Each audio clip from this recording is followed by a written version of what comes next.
If you have ever picked up a Volkswagen MQB key job, thinking it would be routine, only to realize the system version, key type, and wiring details actually matter a lot more than expected, this video is going to save you serious time and frustration.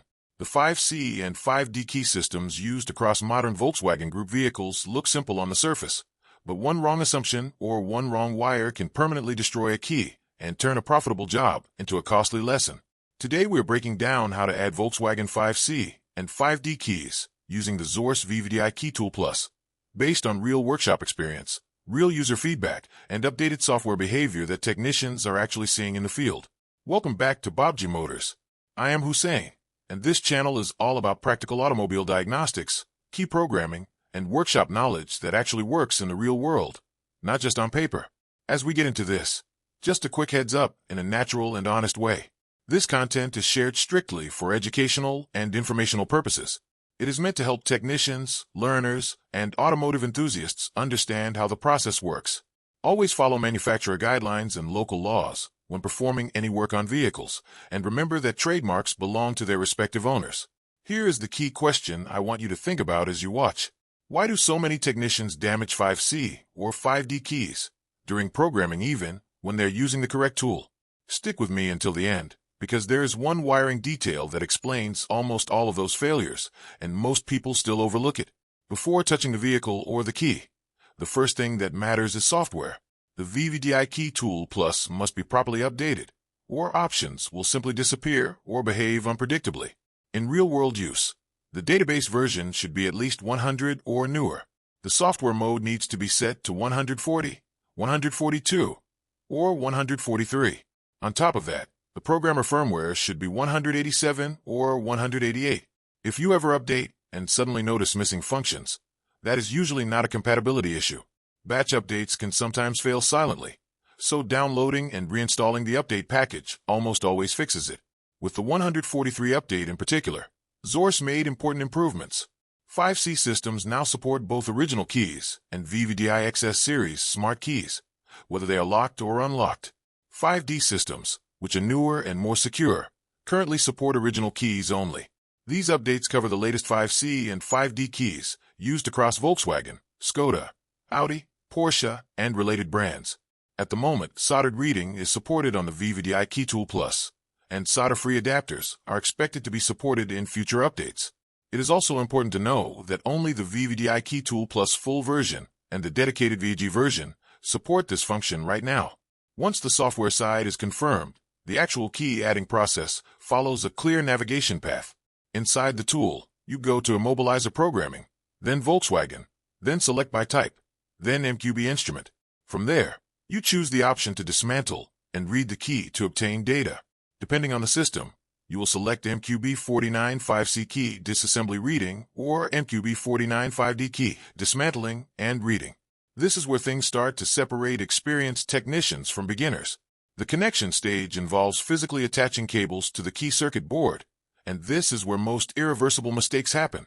Xhorse provides two cable versions, MCU version 1.0 and MCU version 1.1. On the MCU version 1.1 cable set, there is a wire that is labeled red on the insulation, but visually it appears purple. If you rely on color instead of the printed label and pin-out diagram, you will almost certainly connect the wrong wire and permanently damage the key. The rule is simple but critical. Ignore wire color completely. Always follow the printed connector label and the on-screen pin-out, shown by the software. When it comes to soldering, precision matters more than speed.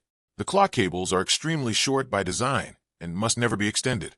They need to be soldered directly to the specified processor pin, commonly pin 24, exactly as shown in the diagram. Any deviation, extra length, or sloppy soldering can cause short circuits or unstable communication, which leads to failed reads or dead keys. After the physical connection is done correctly, the software will ask you to choose the key type. You will typically see options such as keyless go or non-smart key, and the correct choice depends entirely on the key you are working with. The most important step here is selecting disassemble and read key data. Once the read process completes, you must save the key data file. This file is not optional. It is the foundation for generating and learning the new key. Using the saved file, you then generate the dealer key. After that, you move on to learning the key in the vehicle. On newer models, especially vehicles from 2023 onward. You may encounter SFD gateway protection. In those cases, the gateway must be unlocked before in-car learning will succeed. Skipping this step will result in learning failure even if everything else was done correctly. For MQB 5D systems, which are increasingly common in newer vehicles, the workflow is very similar, but the physical key design is different and slightly more sensitive. The same wiring rule applies here without exception. Always use the correct purple wire from the MCU version 1.1 set as indicated by the software, and never trust the printed color name on the insulation. Real user feedback confirms how effective this setup is when done properly. 5C key additions have been completed smoothly with fast and stable performance, and with the Key Tool Plus now supporting both original keys and VVDI XS smart keys on 5C systems, daily workshop efficiency improves significantly. Credit goes to technicians like Eduardo Martinez, who share real results instead of just theory.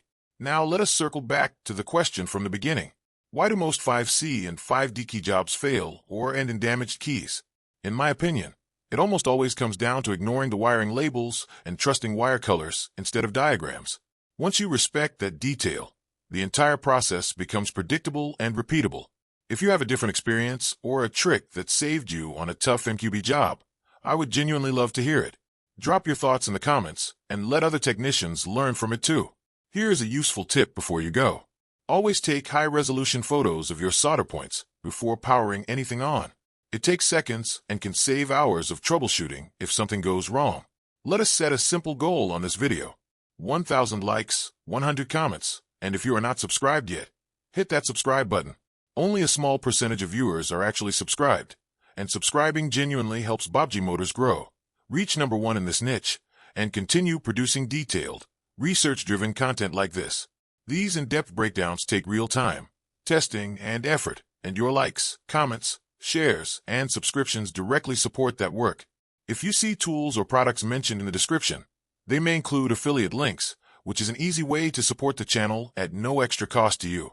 Thanks for sticking with me till the end. Keep learning, keep sharpening your skills, and happy diagnosing.